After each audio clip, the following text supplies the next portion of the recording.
अस्सलाम वालेकुम, मैं हूं इरफान अली सिद्दीकी और आप देख रहे हैं IAS न्यूज 1971 सच की दास्तान। आइए जायजा लेते हैं गजा का, जहां पिछले 13 महीने में इसराइल की बमबारी में काफी लोग शहीद हुए। कल रात को भी इसराइल की बमबारी में करीब 33 लोग शहीद हो गए, जो ज्यादातर आम शहरी बताए जा रहे हैं।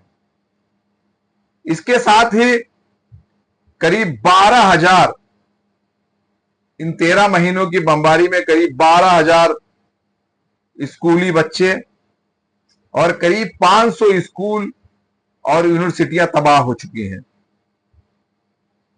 इसराइल हालांकि ये दिखाना चाहता है कि वो हमास के लड़ाकों को निशाना बना रहे हैं, लेकिन ज्यादातर निशाना वो पनाह गुजीन हैं जो एक दर से दूसरे दर भटक रहे हैं, जिनमें औरतें और बच्चे भी शामिल हैं।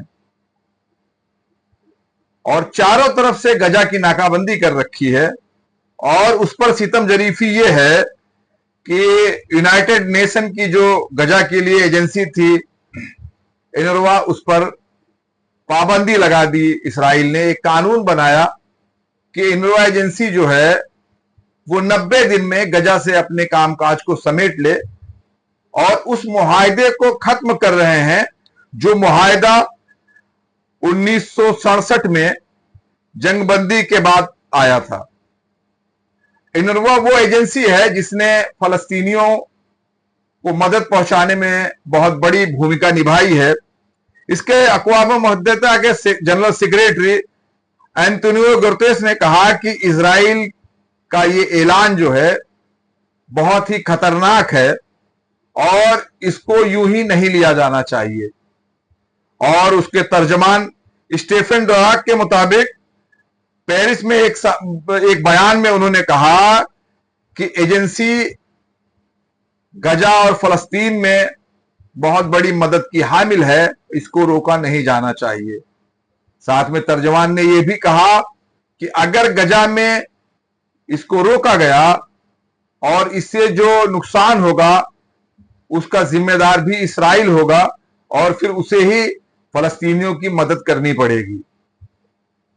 हालांकि जैसा कि आप जानते हैं, इसराइल किसी भी अंतर्राष्ट्रीय कानूनों की परवाह नहीं करता और वो हमास के नाम पर बेगुनाह लोगों को मार रहे हैं। दूसरी तरफ जुनूबी लेबनान में इसराइल ने करीब 37 देहातों का नामो निशान मिटा दिया है। अंदाजा लगाया जा रहा है करीब 4 अरब डॉलर का नुकसान हुआ है। नुकसान दोनों तरफ है, किसी तरफ ज्यादा है, किसी तरफ कम है। लेकिन क्या ये जंग कहां जाकर खत्म होगी, ये सवाल तो है। सवाल ये है कि क्या फलस्तीन और इसराइल अलग अलग रियासत के तौर पर उस क्षेत्र में रह सकते हैं या उस खत्ते में रह सकते हैं कि नहीं। जैसे कि पिछले दिनों सऊदी के वजीर खारजा ने कहा था कि इसराइल के साथ ताल्लुकात इसी बिना पर हो सकते हैं कि सबसे पहले इस फलस्तीन को एक आजाद रियासत के तौर पर इसराइल मान्यता दे, उसके बाद उसके साथ रिश्तों के बारे में बातचीत की जा सकती है। आगे क्या होगा ये तो नहीं कहा जा सकता, लेकिन जिस तरह से इसराइल ने जारियत की है उससे इस जंग के रुकने के फिलहाल आसार नजर नहीं आ रहे हैं। मेरी बात अगर पसंद आए तो मेरे YouTube चैनल @IAS न्यूज को सब्सक्राइब करें, बेल आइकन दबाना ना भूलें, अपनी राय जरूर दें। अस्सलाम वालेकुम।